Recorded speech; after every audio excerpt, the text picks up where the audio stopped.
Okay, nagtatanong kayo kung may bayad ba ang uniform dito sa Royal Caribbean. And ang sagot dyan ay yes. Okay, lahat ng uniform dito sa Royal Caribbean ay may bayad. Magmula sa trouser, long sleeve, meron kami dito ginagamit na necktie, shoes, black shoes, white shoes, lahat may bayad. And also sa may mga bars din dito, like dito sa Symphony of the Seas, iba-iba yung bar dito.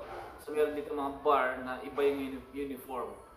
Okay, so kung magsasapa kayo ng barko dito sa Royal Caribbean, like sa class ng Symphony of the Sea, kung ano yung mga kasama niyang class, ang uniforme namin ay ganito: black long sleeve, black trouser pants, tsaka black shoes, black socks, black belt.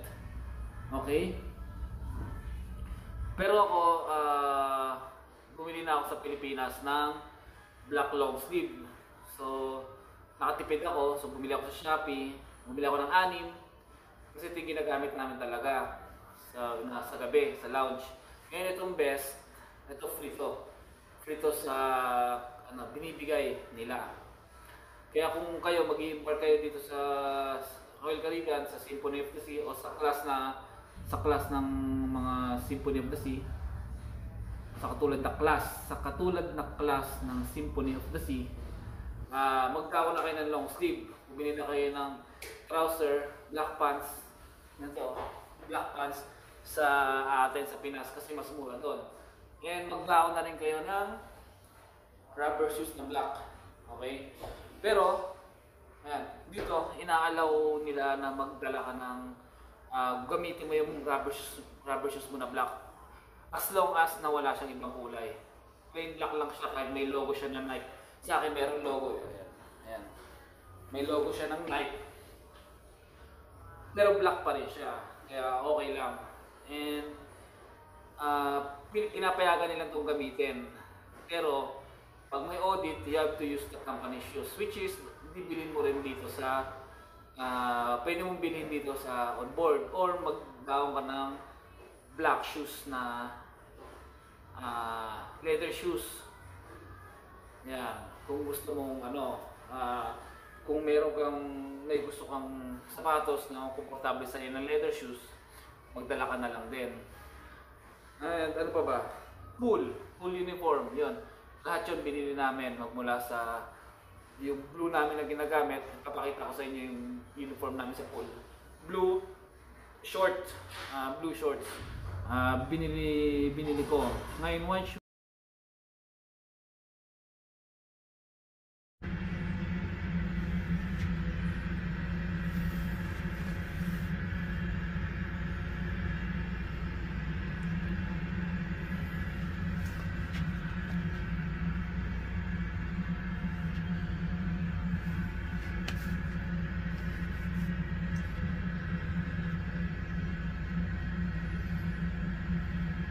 Shoes, nagdala ako ng white shoes. Ang problema, meron siyang stripe na red, Converse. So, I have to buy the company shoes kasi since nakaka-embark ko lang, wala naman akong time para lumabas kagad. At kailangan ko nang gumamit ng white shoes kasi naka-duty ako sa pool. Bumili na ako. So, more or less, ang nagastos ko na, may dala akong long sleeve, may dala akong trouser. Ang nagastos ko na uniform, nasa I think $250 na. Kasi bumili ako dito on board ng sapatos na black, sapatos na puti. Yung dalawa kong Bermuda shorts para sa pang-pool, tapos dalawang pang taas na blue, pang-pool din yun. So yun ang binili ko. So inabot na ako ng $200 plus dollars. Kaya kung actually wala rin naman kasing choice eh. Isipin nyo ako, dinala ko na rin. Nagdala na ako sariling long sleeve, may trouser na ako, medyas na black, puting medyas. Pero still ganun pa rin. So kahit parang siguro matitipid nyo lang yung white shoes. Bili na kayo ng white shoes na pure white. Okay? Na pang talagang white siya. Wala siyang halong ibang kulay. White lang. So yan, makatipid na kayo. Black shoes, pwede na rin kayong bumili. Pero dito yung black shoes na binibenta nila nasa $25, I think $13. Yung puti, umabot ata ng $45 yun eh. Kaya medyo mahal. Which is kung convert mo naman sa peso, mga nasa ano yan, mga 3,000. Mga 3,000 siya. Okay? So yun, advice ko kung mag-i-import kayo dito sa Royal Caribbean. May bayad po lahat. May bayad lahat ng uniform nila. Walang free. Okay? Lahat yun, you have to pay the uniform. Okay? Kaya, para makatipid kayo, bumili na kayo nito sa Pilipinas. So, ito lang lilibre sa inyo. Itong name badge, tsaka yung vest. At dito sa Royal ngayon ay August 2023. Hindi na po kami gumagamit ng mask. Okay? Hindi na po kami gumagamit ng mask. Kahit yung mga pasahero, hindi na required na mag-mask. Kahit yung crew, hindi na required mag-mask. Okay? So, yun. Kung ako sinahirapan ako mag-search sa YouTube kung sino yung may mga makapag-advise kung may bayad ba at ano yung mga susutin ng uniforme dito sa Royal Caribbean. Ang position ko nga pala ay bar server. Okay? So, sa mga bar server, bar utility. Okay, parehas tayo ng uniforme. Okay, so sa bar server, ito nga pala. Nagpagawa rin ako dito on board. Ayan. Kailangan mo, dahil bar server ka, kailangan mo ng wine opener sa iyan. Ballpen provide nila. Pero itong holster na to, pinagawa ko dito. Okay, so kung may makikita kayong holster dyan sa Pinas na, tingin nyo okay, ina-allow nila yan dito sa Royal Caribbean. Okay. So yun lang, advice ko sa mga sasangka. Ito lang, tips lang para kung curious kayo kung may bayad ba ang uniform dito sa Royal Caribbean. At ano yung mga kailangan nyong suotin na uniforme.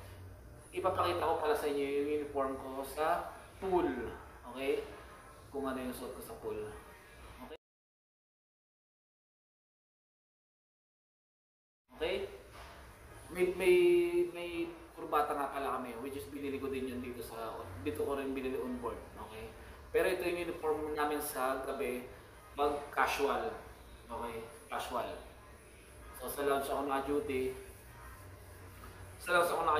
Casual. Pag formal, may ano lang siya, kurbata. Pero pag casual, yan, ganyan ang uniform namin. Ayan.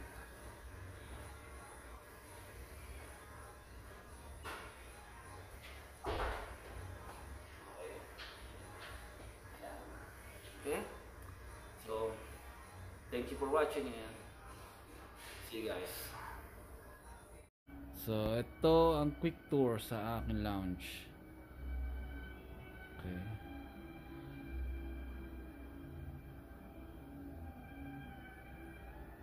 Yan. Pinakailaman ko lang yung ilaw para karoon tayo ng magandang view. Okay.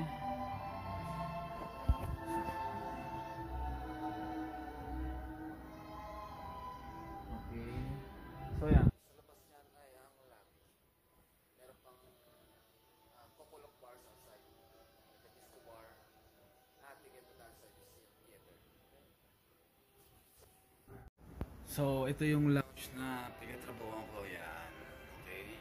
This is the lounge. This is the Jazz bar.